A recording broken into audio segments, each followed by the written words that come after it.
अस्सलाम वालेकुम जी। आज का हमारा टॉपिक है ट्विन पैराडॉक्स, जो कि हमने टाइम डायलेशन देखा, हमने लॉरेंस ट्रांसफॉर्मेशन से रिलेटिविटी ऑफ टाइम देखा, फिर उसी को पोस्टुलेट्स ऑफ जो आइंस्टाइन के थे उसके मुताबिक की रिलेटिविटी को समझा। अब इसमें एक पैराडॉक्स आती है हमारे पास, बहुत फेमस है, ट्विन पैराडॉक्स। तो पहले तो इस पैराडॉक्स को समझते हैं, फिर इसके सॉल्यूशन की जानिब जाते हैं। जो टाइम डायलेशन है ये हमें सजेस्ट करता है एक अपेरेंट पैराडॉक्स। इससे पहले मैंने लेडर आपको पैराडॉक्स पढ़ाई, वो भी अपेरेंट थी, ये भी अपेरेंट है। तो टाइम डायलेशन के अंदर जो पैराडॉक्स मशहूर है वो ट्विन पैराडॉक्स के तौर पे देखते हैं। ये टूल हमने बनाया था लास्ट लेक्चर में। अब आपके पास लेट से हम कंसीडर करते हैं दो आइडेंटिकल एस्ट्रोनॉट हैं। लेट से हम कह देते हैं एक का नाम सना है, एक का नाम मीरा है। अब सना आपके पास जमीन पे ही रहेगी, जबकि उसकी जो ट्विन सिस्टर है मीरा वो हाई स्पीड ट्रिप पे जाती है गैलेक्सी पे। ठीक है, यानी एक एस्ट्रोनॉट जमीन पे है, दूसरा एक हाई स्पीड के साथ गैलेक्सी के टूर पे गया है। अब चूंकि टाइम डायलेशन का कंसेप्ट आएगा, तो सना ये ऑब्जर्व करेगी कि मीरा की हार्ट बीट और उसकी जिंदगी के जितने तमाम प्रोसेस हैं वो स्लो हैं, ठीक है, उसके लिहाज से। जबकि जो सना है वो मीरा की यानी एज स्लो होगी उसके लिहाज से सना के लिए। मगर जब मीरा वापिस आती है तो वो ज्यादा यंगर है, यानी उसकी एज लेस है, किससे? सना के लिहाज से। ये अकॉर्डिंग टू सना ये अप्रोच चल रही है। अब पैराडॉक्स क्या है?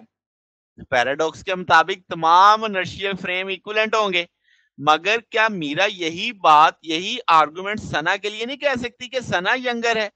तो अब दोनों जो ट्विन्स हैं वो एक दूसरे को यंगर बोलेंगी जब वो वापस इकट्ठी होंगी। तो ये एक पैराडॉक्स है, क्योंकि बेसिक है कि तमाम इनर्शियल फ्रेम इक्विवेलेंट होते हैं। अब इस चीज का थोड़ा एनालिसिस करते हैं, इसको रिजॉल्व करते हैं। अब चूंकि दोनों ट्विन जो है वो आइडेंटिकल नहीं थी हर लिहाज से। क्यों? सना तो हर वक्त जमीन पर रही, तो वो इनर्शियल फ्रेम में ही थी, जबकि मीरा एक्सेलरेट कर रही थी उस इनर्शियल फ्रेम के लिहाज से अपने ट्रिप में। कभी स्पीड ज्यादा हुई होगी, कभी कम हुई होगी, कभी कांस्टेंट होगी। तो जब उससे निकल रही थी तो ग्रेविटी से निकलने के लिए फोर्स तो लगी होगी, एक्सेलरेशन तो आया होगा, टर्न करते वक्त भी फोर्स लगी होगी, वापसी पे आते वक्त भी फोर्स लगी होगी, यानी एक्सेलरेशन था उसके फ्रेम ऑफ रेफरेंस में। जबकि सना का जो फ्रेम ऑफ रेफरेंस है वो अप्रोक्सीमेटली इनर्शियल चल रहा है, जबकि मीरा का यानी इनर्शियल नहीं था। तो इस पॉइंट ऑफ व्यू से जो एक फिजिकल डिफरेंस आया दोनों के सर्कमस्टांसिस में, दोनों के ट्विन्स के, तो एनालिसिस से पता चलता है कि सना का जो असेसमेंट थी वो सही थी, कि मीरा जब वापस आएगी तो मीरा यंगर होगी किससे? सना से। तो ये तो एक कह लो फिजिकल हमने एक अप्रोच लेते हुए एक उस चीज को समझने की कोशिश की। अब जरा मैथमेटिकली समझते हैं इस चीज को। लेट्स से पहले हम सना को फ्रेम ऑफ रेफरेंस से चीजें मेजर करते हैं। हम कहते हैं जो मीरा की जर्नी थी वो 2.67 लाइट ईयर्स की थी, एक साइड की, वन लेग ऑफ जर्नी जाते वक्त। तो उसकी जो स्पीड रही वो 0.66 ही रही, यानी स्पीड ऑफ लाइट का 0.66%। अब हम जानते हैं डिस्टेंस और स्पीड जो मीरा की ट्रेवल किया, आपको डिस्टेंस भी पता है, आपको स्पीड भी पता है, तो टाइम निकाला जा सकता है। तो वो टाइम 4 इयर्स बनेगा। कैसे बनेगा? एस आपका 2.67 लाइट ईयर है, स्पीड आपकी 0.66 है, ऐसे सॉल्व करेंगे तो 4 इयर्स के करीब आंसर आएगा। तो जाते एक साइड का 4 ईयर, वापसी का 4 ईयर, तो टोटल उसके लिए 8 इयर्स हो गया। यानी सना के लिहाज से मीरा जब ट्रिप से वापस आएगी तो 8 साल गुजर चुके होंगे। अब इन द मीनवाइल मीरा के फ्रेम ऑफ रेफरेंस से देखते हैं कि क्या हो रहा है। अब हम जानते हैं कि भाई जब आप स्पीड से चलते हैं तो लेंथ कंट्रैक्शन वाला फैक्टर आता है। तो आप एल नॉट को गामा की वैल्यू देंगे तो 1 minus u square over c square. अब इसका मतलब ये है 0.66 को आपने लॉरेंस फैक्टर में डाल देना है, यानी ये यू की वैल्यू डाल जाएगी, और आप फिर उसको सॉल्व करेंगे, इनवर्स लेंगे, तो आपको 0.75 का फैक्टर मिलेगा, ये जो मैंने रेड कलर में हाईलाइट किया हुआ है।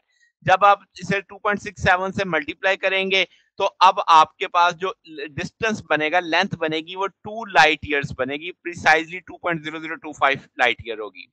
इसका मतलब ये हुआ कि अब आपको डिस्टेंस भी पता है, स्पीड भी पता है, तो 3 इयर्स एक साइड के आ जाएंगे, दोनों जाने के 3, वापसी के 3, तो टोटल 6 इयर्स हो गए।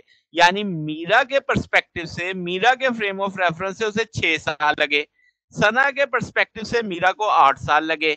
तो इससे हम क्या कंक्लूजन लें कि जब मीरा ज़मीन को छोड़ती है, वापिस आती है तो सना 8 साल गुज़ार चुकी है अपनी उम्र के। जबकि जब मीरा वापिस आएगी तो उसके सिर्फ 6 साल गुज़रे होंगे। तो इससे क्या साबित होता है कि भई आपके ऑब्जेक्ट जो स्पीड ऑफ लाइट के पास चलते हैं उनको वो स्लो हो जाते हैं। यानी कि उनके लिहाज से जो यानी ज़मीन स्पीड ऑफ लाइट से नहीं चल रहे, उनकी घड़ी स्लो हो जाएगी, उनकी एज स्लो हो जाएगी। तो ये हमारे पास ट्विन पैराडॉक्स थी। तो जनाब अगर आपको इसमें कोई बात पूछनी हो, डाउट हो तो नीचे कमेंट्स में पूछ सकते हैं। वीडियो अच्छी लगी हो तो वीडियो को लाइक कीजिएगा, दोस्तों के साथ शेयर कीजिएगा, चैनल को सब्सक्राइब कर दीजिएगा।